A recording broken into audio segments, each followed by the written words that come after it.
We are the Church of the Larger Fellowship, a Unitarian Universalist congregation with no geographical boundary, working toward creating a global spiritual community, rooted in profound love, which cultivates wonder, imagination, and the courage to act. Adapting to the COVID-19 pandemic has been difficult for many bricks and mortar congregations. Early on in the pandemic, we were in a unique position to assist many congregations with the transition. We hosted special episodes of The VUU, provided advice and counseling to religious professionals, and trained congregations for live streaming worship, all while providing robust online programming for our members.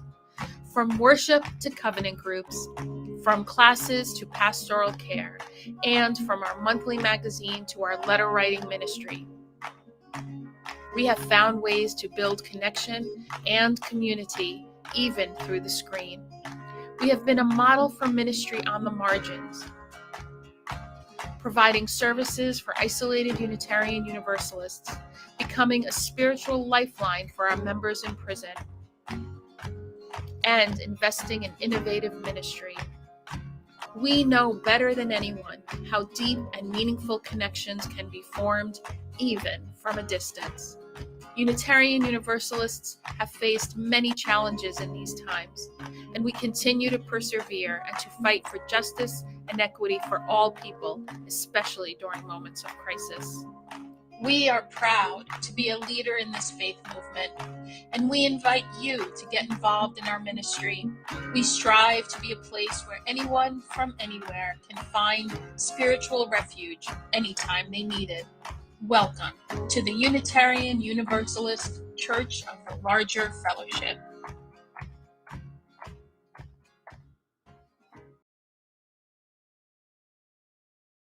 We are so excited to bring you an all-new episode of The VUU. The VUU is a weekly Unitarian Universalist talk show discussing important faith-based topics from an anti-racist, anti-oppressive, and multicultural perspective. Every Thursday for the past 7 years, we have welcomed guests from every corner of the world. Our guests are writers, scholars, activists, and religious thought leaders who are shaping Unitarian Universalism and society for the 21st century and beyond. I hope today's show inspires you. Hope it builds your faith. Hope it gives you perspective to see the power of Unitarian Universalism at work in your life. Enjoy the message.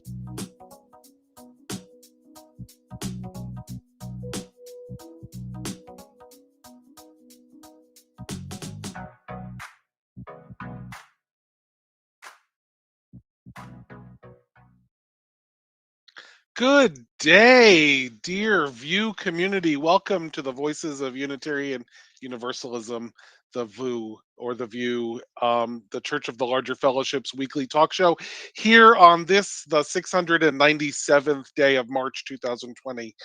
It is so good. It is so good to be with you.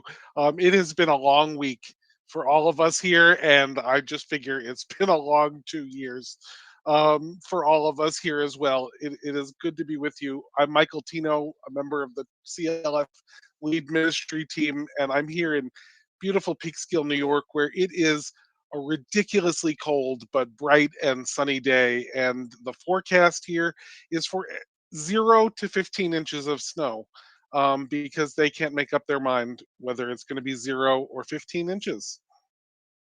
But it's winter and it's beautiful, and winter is the price I pay for autumn leaves and crocuses. So I'm here and looking forward to our conversation today.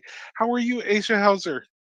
Hi, I'm Aisha Hauser, and I am in Seattle, Washington. It's not bright and sunny today. It's cloudy, and it has been cold. And I'm doing okay.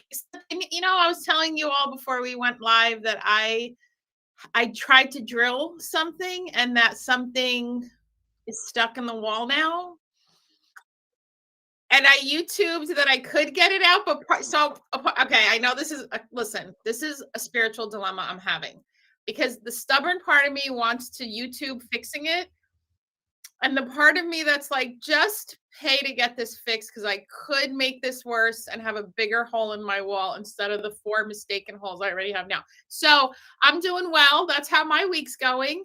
And yeah, I think the part of the pandemic where I'm just drilling things and making Swiss cheese out of somebody made a good point about the pandemic and about kind of this person said to me, part of why it feels like we're still in, day 7,000 of March 2020 is what makes our memories is events, right? And almost all of our big events have been put on hold or have been on Zoom. So our memories are almost stuck in time. And I was like, yeah, I think that's a lot of what's going on. So that's my long introduction. Dawn in New Jersey. I'm going to stop talking. I'm drinking coffee. Good morning, afternoon, whatever it is, folks. It is bright sunshine and nasty cold here out in southern New Jersey, down by the Jersey Shore.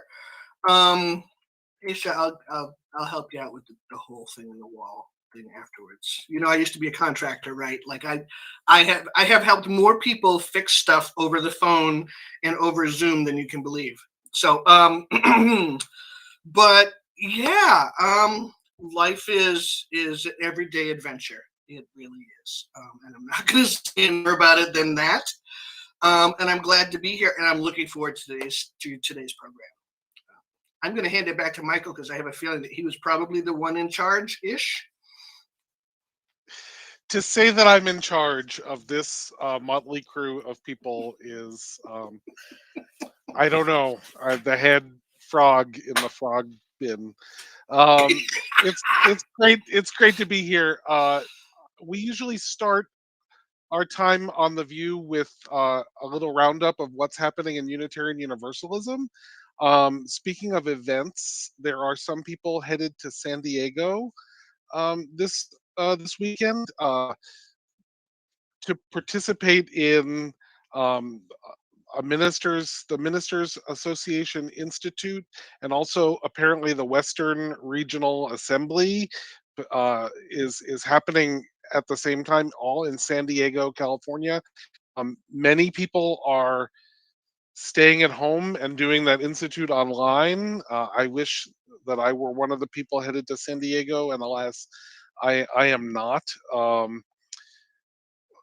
What else is happening in Unitarian Universalism, beloved? Well, I am headed to San Diego. Yay! I am going to wear 8 masks. I'm boosted, vaxxed and boosted, and going to take all the precautions. And I'm very much looking forward to being there. I will be co-leading a program with the Reverend Deanna Vandiver on collaborative leadership. So from the hotel room, because all the programming is online. But I'm not sad about that because when I'm not in the hotel room, I will be in San Diego and not Seattle. And it is a beautiful thing. So I think that's what's happening in in Unitarian Universalism. A lot of congregations this time of year are finding out about staff transitions that will be coming up this summer, and so I hold that tenderly because I am one of them. The bricks and mortar congregation I have served for 15 years, and I will be parting ways so that I can be at CLF for my entire ministry and not be divided. And that will be a good thing because they need full time ministry here in Mount Kisco, New York. Um, we are really excited. You know what? If there aren't other UU Roundup things, let's bring on our guests today, because our guests today are 3 fantastic Church of the Larger Fellowship Learning Fellows, our 3 Learning Fellows who uh, are really the backbone of the ministry that we do at CLF. And they're exciting people in and of themselves. And we're looking forward to letting you meet them, and If you are interested in joining the ranks of CLF Learning Fellows, we are about to open up our application process for our 2022 to 2024 Learning Fellowship program. So look on the CLF website for those things. So our Learning Fellows today, Dr. Althea Smith is our Learning Fellow for Prison Ministry and Community Life. Althea holds two of our portfolios so that she can make her Learning Fellowship her ministerial internship. We are excited. She is our senior learning fellow in her second year with us. Joining Althea is the Reverend Dr. Erien Babcock, our learning fellow for pastoral care, who it should be noted here at 12:14 p.m. Eastern Standard Time is in Okinawa, Japan, where it is 1:14 a.m. 2:14 a.m., 2:15 a.m.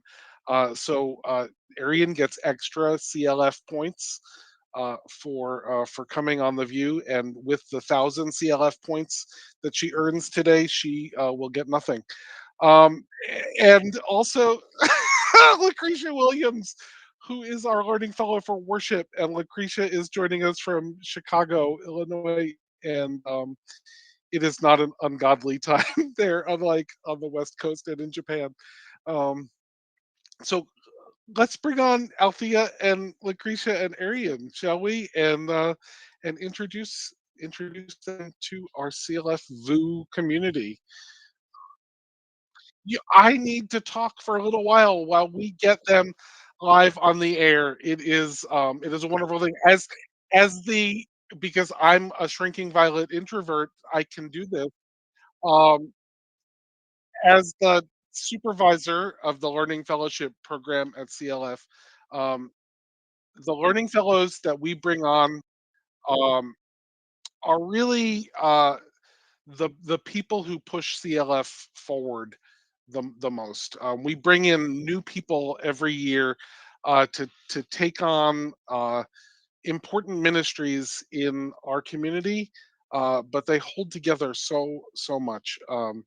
So and they bring ideas. And when we say we're always in beta, which is CLF's unofficial motto, it's because we're always learning and we prioritize trying new things and seeing if they work, and learning from the things we're doing. So without further delay, the Church of the Larger Fellowship Learning Fellows for this year. Althea Smith, Lecretia Williams, Erien Babcock, Yay. welcome. Hello. Hi. You can tell everyone how much fun we really are, even during the week when we're not on the View. Oh, it's awesome.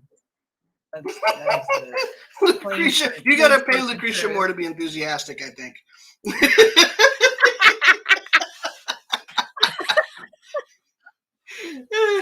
I'm new here. I don't want to say anything wrong. So. It's like What was that, Lecretia? What was that? Althea, let's start with you as our CLF Senior Learning Fellow this year. Do you want to tell people a little bit about the things that you do in prison ministry and community life? Sure. First of all, I want to say this is weird because as far as I can tell, I'm frozen. And I don't show up anywhere.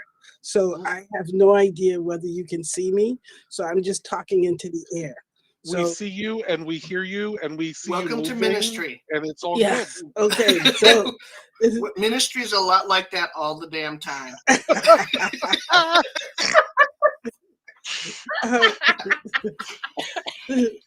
I actually am very pleased to have found CLF in my journey towards ministry, because it has not ever been clear that I would end up in this place, in this time, doing this work with this group of people. And I am only here in doing this because I am with CLF. And its intentionality around race, around oppression, around delivering equality product, if you will, to people who historically have not gotten that. So I'm very privileged to have worked for 2 years with the prison ministry program. This year I'm doing coursework with them. Last year I did pastoral care, and I'm still sort of kind of doing pastoral care. We have a large incarcerated congregation, and they're very responsive. When I had a tragedy in my life, they out of nowhere were reaching out to me. So I'm very honored to be able to do this work with our incarcerated folks, and I would not be able to do that if it wasn't for CLF. And then the second part of my responsibilities is something I call small group ministries, which takes on different it looks different at different times. So most recently, I've been helping work on the covenant groups. We have 5 or 6 of them. We initially had 60 people enrolled, and our training has not been that bad, actually. And I think we're doing good work in the covenant groups. Not easy, but difficult. And I have the privilege to co-lead covenant groups with Lecretia and Aisha. And we're beginning to look at the model to go further next year. And maybe even start another one now, because we have gotten so much demand for covenant groups. Additionally, we're starting to work with the leaders of our Facebook community and creating some support system for them. A way to hold them in the work that they're doing and provide them with the nourishment they need in order to continue to do the quality work that they already do. So I'm very excited to have stumbled into CLF because of that. After a 20-year sojourn, 20 plus, I finally submitted my papers to the MFC to become fellowshipped. So who knows? Maybe I too will someday jump that broom. Maybe. Maybe. But it is a struggle, you know. And I just want to say a shout out to Hagar, who was Ishmael's mother, and therefore people of color's mother, and had a interesting relationship with God.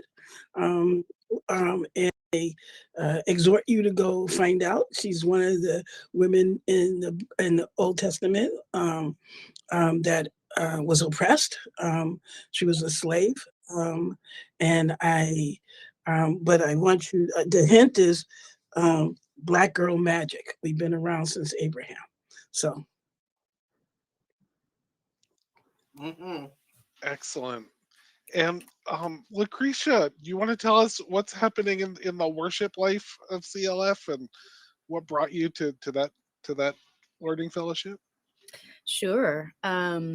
Yeah, so the reason I'm here is a VUU love story. I was watching the VUU for a while and kind of lurking around the edges of Unitarian Universalism. And I was watching one episode and I heard Reverend Michael give the same announcement. And they were like, we're looking for learning fellows. And I was like, what's that? And I was asking people like, hey, can you do my reference letter for this? And no one told me what a big deal the CLF was until after I got it. And I was like, I had no idea. Like, I just thought this was a really cool place. Like, I read the description and I was like, that sounds like something I can do. And so I'm here. So the VUU works. So yeah, this is how I'm here. For worship, I've been really enjoying it because similar to the technology that we use here on the VUU is the same technology that we use for worship. And it's really been fun getting to learn that and sort of up the programming that we do in worship. And especially since we are virtual and probably will be virtual for a while.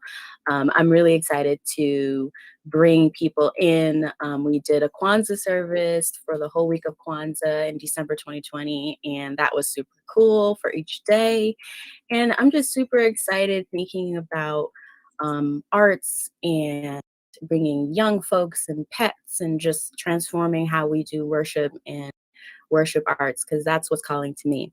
And because of my job here at the CLF and because I've been so supported, I decided to apply to seminary school. So I'm a pending seminarian for this fall. So, and I also lead the covenant groups, like Althea mentioned, and I love hearing about the lives of the worship fellows and what they've done, and I'm just in awe of the things that people manage to do. So I'm a Johnny come lately. I'm a baby UU. I just joined, so I'm just here like soaking everything up. So. Well, we are so glad you're here. And last and certainly not least, Erien Babcock out there in Okinawa uh, in tomorrow. You're already in tomorrow. Uh, tell us a little bit about CLF's pastoral care ministry. It's a new and interesting thing that the Church of the Larger Fellowship, this congregation with 3,000 members, actually provides pastoral care ministry, which is hard. It is so hard. Tell us more.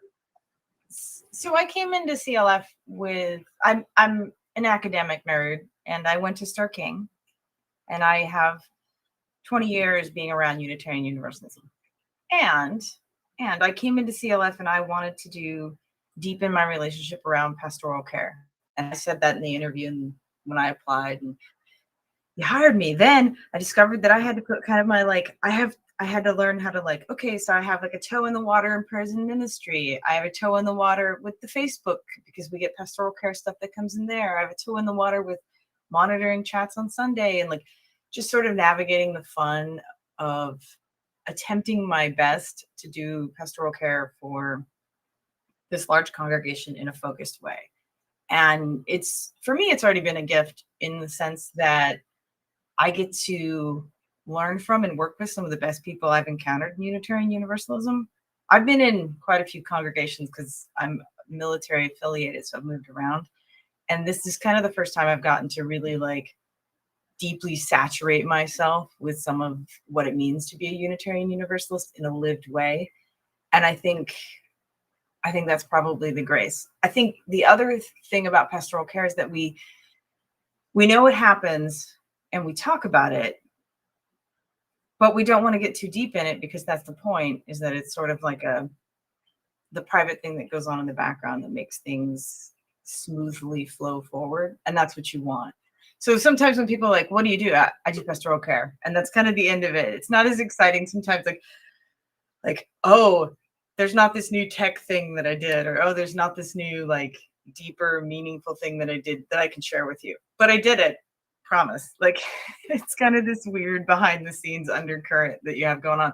I always joke that I'm like the duck. I have to be, serene face, happy face, whatever face I need to engage fully and authentically. But underneath, my feet are to get it done, to get to everything. So that's sort of where I'm at with pastoral care. And I get to be lucky enough to work with some of the community groups, teach some of the classes, and occasionally show up on Sundays, which is fun. So. Yeah, another welcome to ministry for that. The serene duck over the water and the furious legs paddling under the surface. Yeah. So I guess we're talking today about what it means to be the learning fellows in a learning community, in a experimental community. What's the best part of that for you? Any of you? And it's okay if it's funny, because I see you all giggling to yourselves. we have fun here on the VUU, and I think it's going to work with Lecretia and Althea, just having another kind of cohort of people that are believe, even if we're not exactly the same, but that like that whole like we love the same.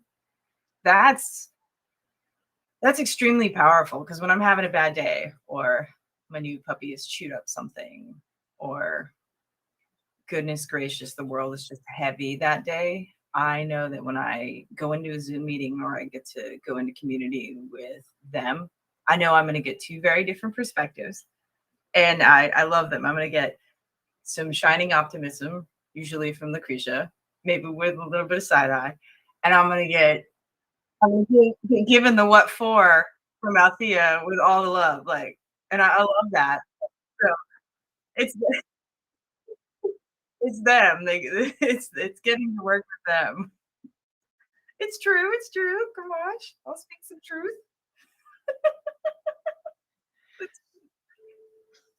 God, you could sell tickets to staff meetings. I want to go. Well, Dawn, you can apply to be a CLF Learning Fellow.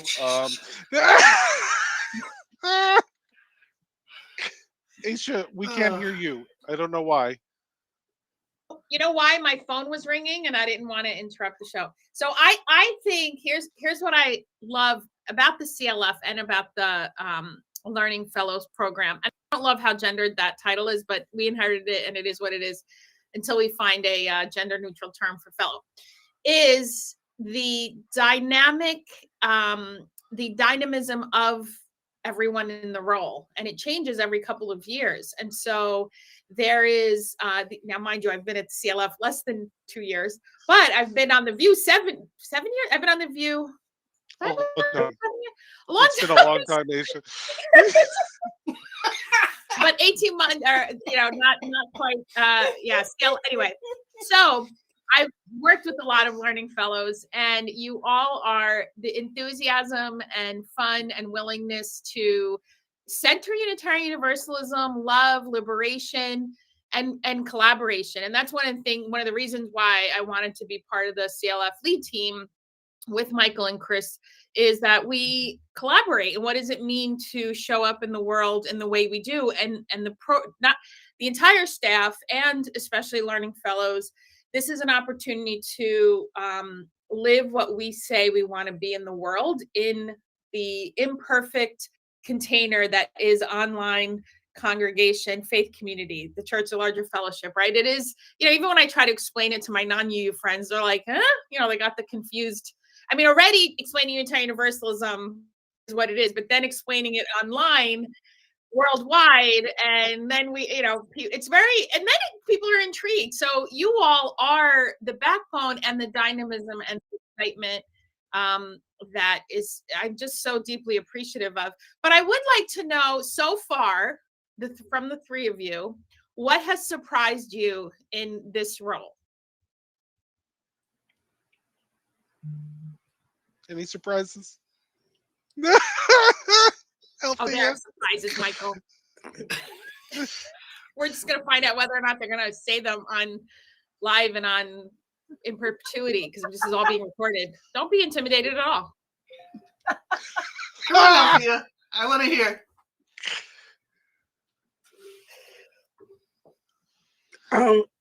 Excuse me.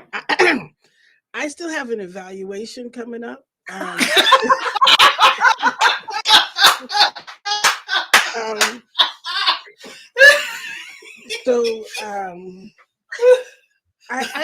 I think that the thing that is most surprising is that we're always in beta, and that there is a level of, I've come from sort of healthcare and corporate office where there's no forgiveness, and for lots of reasons. I mean, we make life and death decisions all the time.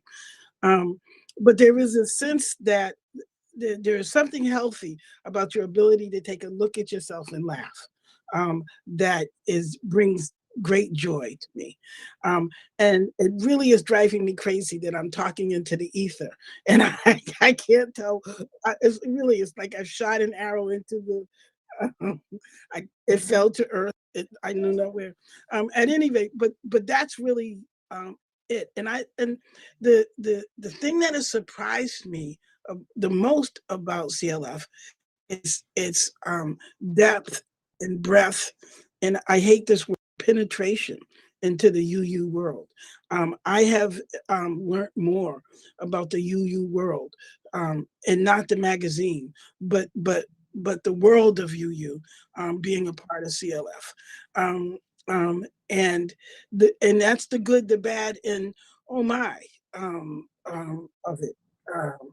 And I actually have seen the struggles, of what it means to be a Unitarian Universalist in the year of 2022, when all of what's happening in the world is going on.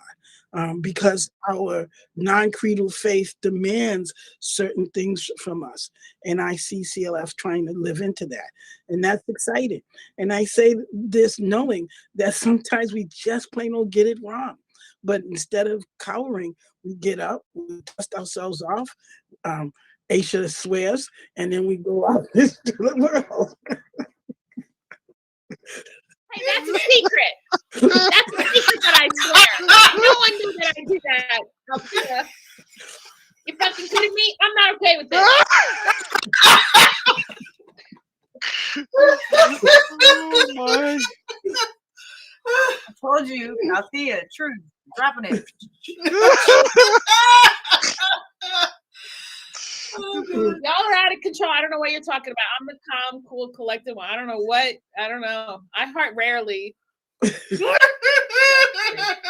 do laugh. Oh God. I have a small surprise for me, and that was okay. So when I went through seminary, I was blessed with a really amazing cohort that we would gather once a week, and we would talk about Unitarian Universalism, and we would critique it. And I mean, we were hard on it, and we still are. But when we would engage, when we as a cohort would engage with our fellow seminarians, we would often come across these shocked faces and people who were like, "You're deeply hurting me right now. How are we hurting you? Well, you're saying negative things about Unitarian Universalism." And I'm like, well, we're not saying them just to say them. We're saying them so we can work on making them better, right? So this is just ugly, hard truth. It felt like that was not a welcome thing to do. And I was like, where, if you're not going to do it in seminary, where are you going to do it? So I had this tiny cohort. Then when I arrive at CLF and we're doing the same thing, I was like, holy sneakers and crackers. I'm at a place where I can talk about the problems in our faith and be real about it with people who want to make it better. And that was kind of profoundly surprising. And then I internalized it. And then I went back to my cohort of people that I went to seminary with. It was like, listen to this, listen to what I'm getting to do. And it was a good moment, but it was surprising because it seems like we as in the overall faith are often afraid to critique ourselves, and we need to be better about that. Just saying. So. Well, and there's a way in which, you can critique just to tear something down, or you can critique to make things better, and you can be constructive. And if you love something, even a faith, you can see its flaws. Don't. Anything that can be destroyed by the truth should be destroyed by the truth.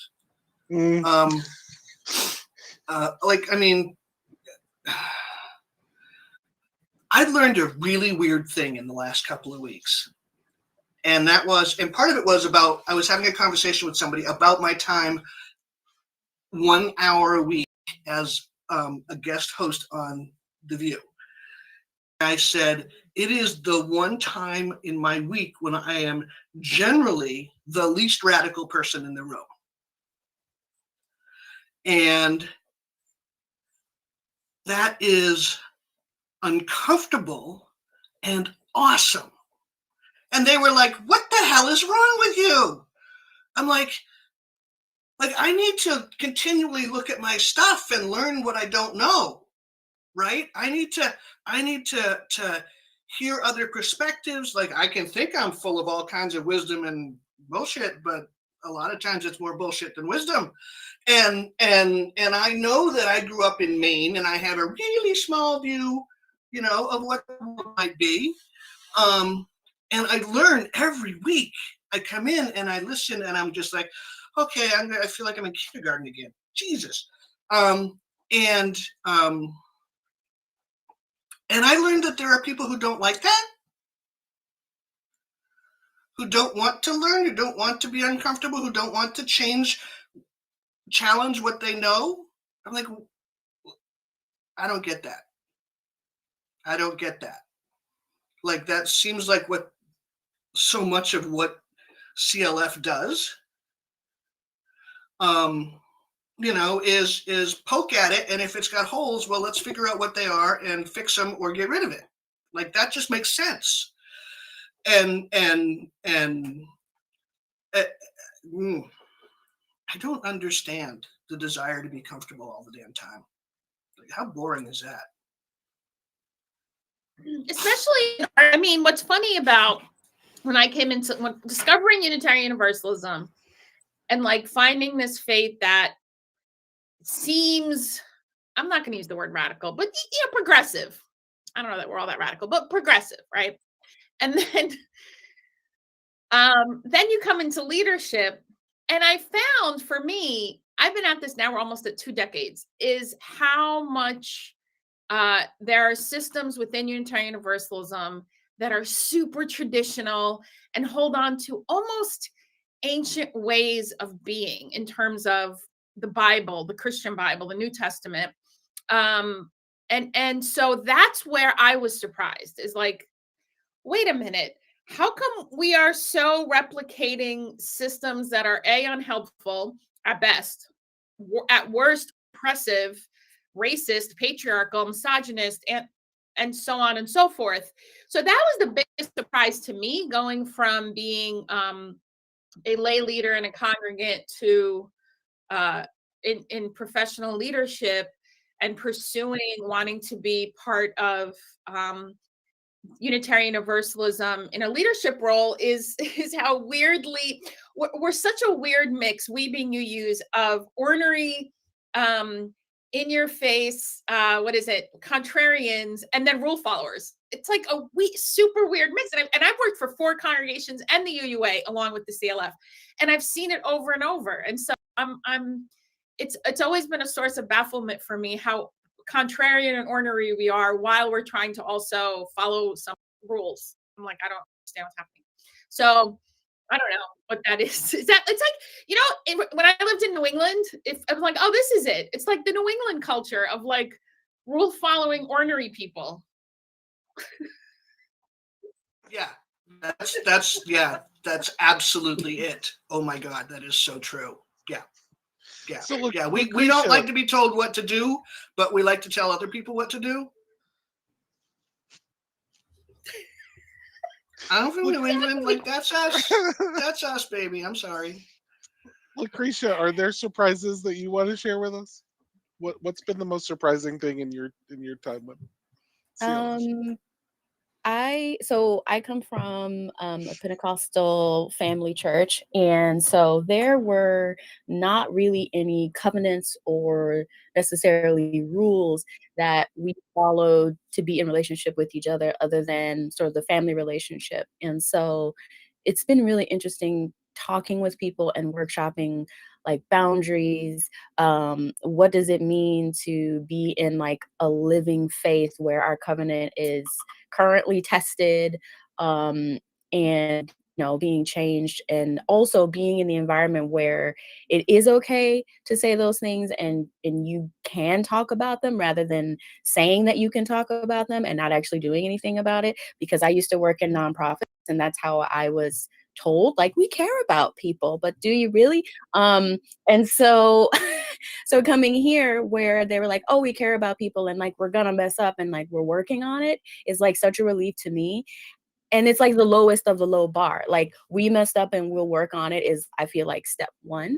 But I'm happy that there's a step 1, and I'm happy I get to work with people that are actually putting their money where their mouth is, I guess. So that's been surprising to me because I've worked in several different industries. I was an ESL teacher for 5 years, and the nature of that work is very transient.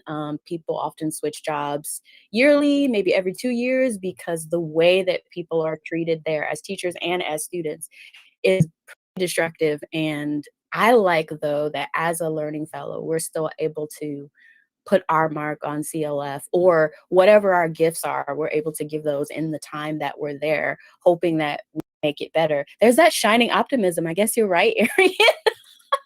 That shining optimism I have. While we're there, we get to make it a little bit better and then go to the next person. So that's what I like about the CLF. And it was surprising to find that.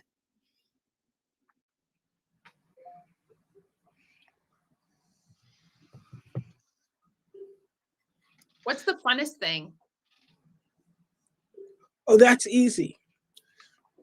The funnest thing is this stuff, you know, where, that we can sort of sit and chat and be honest with each other and laugh with and at each other.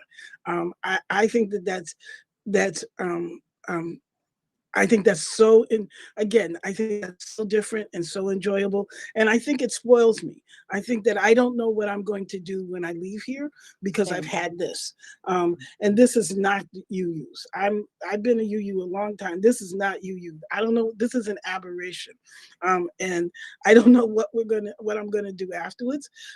But this ability to sort of do thinking, get it wrong, laugh at it, get it right, lift it up, move on, build, sort of being in a healthy kind of psychological relationship is kind of unique. And this is the most enjoyable part because it feeds you and it sustains you and it makes you want to do more. The short version. And it's also, I don't think I've ever been in a place where all the people who are learning are people of color. I mean, that's kind of a weird, I'm old. I mean, it's kind of a weird experience. We're multi-generational, and we're all BIPOCs. Wow, that says something. Yeah, it's well, it's a new experience for CLF to have enough BIPOC staff people to have a BIPOC staff caucus, which is pretty amazing. It's a new experience for me, and I learn things every day about what it means to supervise as a white person, a staff of 3 learning fellows of color. So. And I think what I also want to name about that is you are officially their supervisor, and there is room in the system for the 3 of you to get support when you need it from Chris and I. So there's not, what I also appreciate about this system is we're not rigid. We have lines of accountability. We understand how, what we bring in our roles, and what we try to foster is what it means to support each other and be collaborative so that we are, especially the CLF, there's a lot of moving parts all the time, every day, every hour. And so what we hope to do is make sure you all feel empowered to talk to us, to talk to each other. And, definitely there's tension, there's conflict, and we work through it. And it's not always easy. However, it is always, encouraged as best as we can to say, please come talk to us. And so that's also what I appreciate is, I hope that the 3 of you, and I've sensed that the 3 of you feel empowered to come to any one of us when you need support and want support, and talk to each other. Because that, to me, that's the gift of Unitarian Universalism. I do a lot of consulting work, so does Chris, in secular spaces. A lot of it is what I learned in Unitarian Universalist spaces, is creating spaces for people to talk to each other, and have the difficult conversations in a way that we still maintain our humanity and the humanity of the person that we are engaging with, even if we're having difficulty with them. That's the hard part. That's what we're not doing well as a society right now, is how to hold each other. I will tell you, I fall short. I definitely,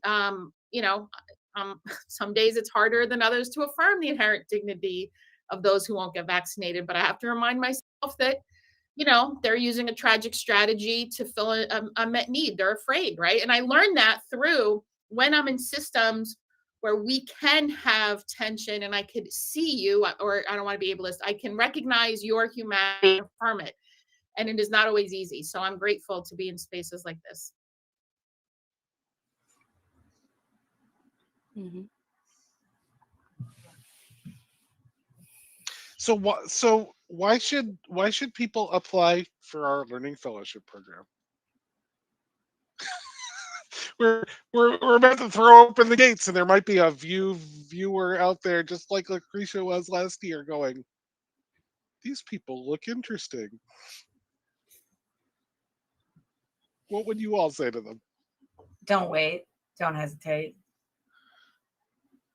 If you think in any way, shape, or form, and I'm not going to limit, I went to seminary, and I'm not going to limit this to those who are considering seminary, because I recognize that there's religious professionals who do the work of ministry in many different areas.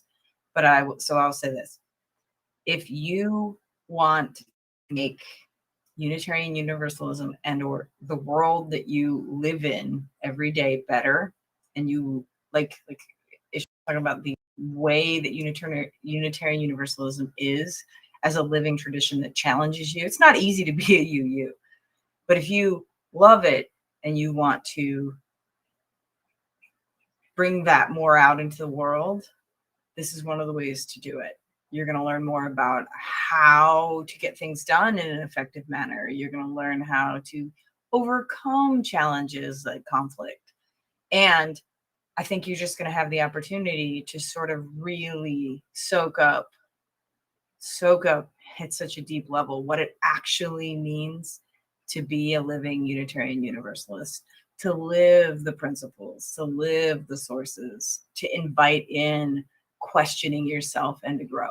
Like, that's, sorry, I'll shut up now.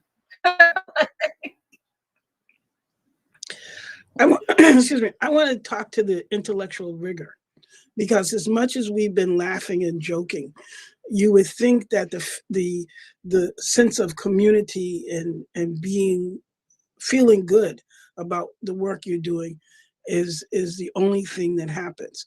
But there is an intellectual rigor that also takes place. There's a demand, for, at least I believe, there's a demand, subtle as it is, to provide quality services to the folks that are in our congregation.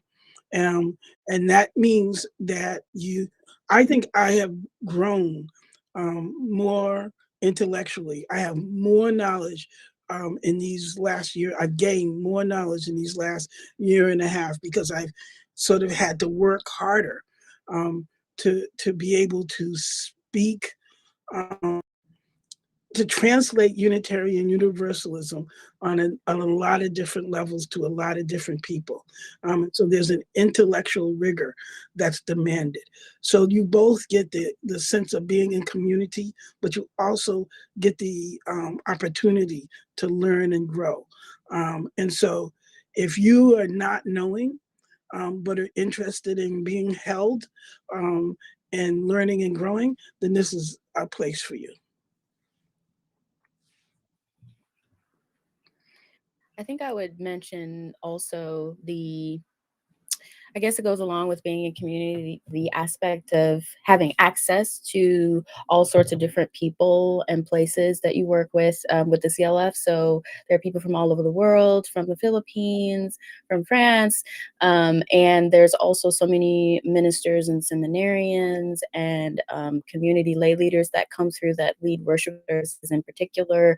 And just the idea of having to workshop with these people, talk about what a worship service would be. You get to hear their thoughts on what they think the liturgy should be. And I'm using these words that I'm learning. And so you just develop and grow your own theology, which I think as a learning fellow is something that is invaluable, because through being here, I was able to say, yes, seminary is a thing for me, because I was on the fence. And now being here with these people, getting these plethora of opinions, really helped me decide, to go on that path. And it could be a different path, but I think that exposure is amazing. Like being put in all these different environments with all these people, like working with the covenant groups, people from all over the country, getting to hear their thoughts month after month. The exposure, the access to knowledge and people is what I love about being a learning fellow. So yeah, I'll access.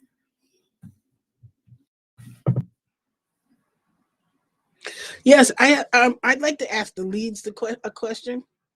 What is it like to hold us in a genuine way and then see us leave? And do that every year. What is it like? How is that? How does that reinforce being a Unitarian Universalist? Yeah, I think that's a good one. I hope it's hard. That is, I mean, that's an interesting question, and it is hard.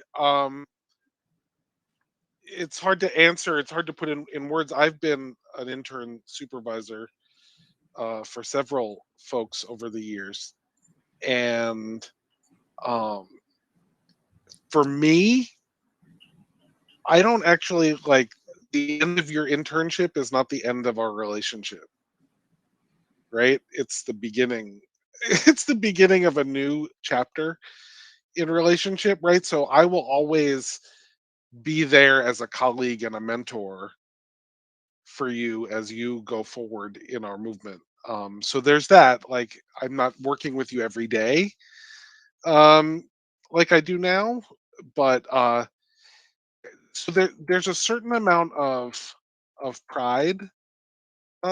I will say, like when I see former interns doing amazing things, like even that, like even if I had the most minuscule part in their formation, or the way they put like even the teeny tiniest like iota of a part, like the fact that they're doing amazing things in our movement and our world just makes me glad that I had the opportunity to be one of their mentors along the way. Um, it is it is hard, and it's but I'll I'll take it back to like, when I was a chaplain intern doing my hospital chaplaincy internship. I was the intern, and I walked. I was going around newbie chaplain, introducing myself to the staff on the units that I worked with. And there was one unit I introduced myself to the charge nurse. I'm your chaplain. It's nice to meet you. I'll be the person you can call on if you need anything. And she looked at me and she's like, "Well, you're just gonna leave us just like all the rest of them."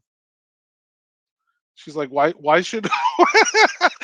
And she was sort of needling me, but she was being real at the same time. She's like, "Why should we invest in like calling you if you're just going to leave us just like all the rest of them?"